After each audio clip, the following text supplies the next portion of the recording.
Guru mešā, tātad guru šī raši ir draudzīga, jā, un attiecīgi tādā veidā cilvēkam tiek piedāvātas Jupitera īpašības, tātad tā ir labsirdība, interese saistībā ar garīgajām lietām, godīgums, jā.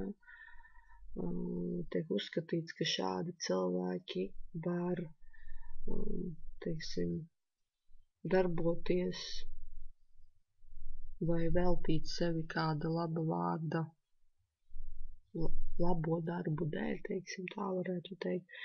Viņi ir ļoti pēc dabas enerģiski, sportiski, mīl ceļot, bieži vien maina darbības sfēru dzīves laikā.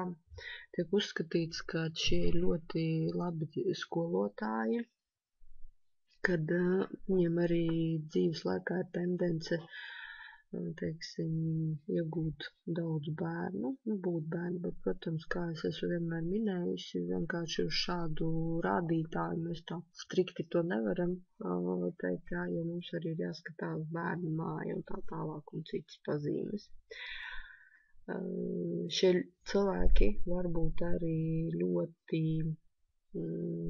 pacietīgi, neskatoties, ka tā ir ugunszīme, jā, tomēr Marsa pārvaldījumā, jā, un neskatoties uz to Jupiters tomēr tā kā šajā zīmē ienes tās labākās rakstura iezīmes. Tātad vēl nāk klāt iecietība, jā, un sava veida disciplīna, jā, šie cilvēki ir arī disciplinēti.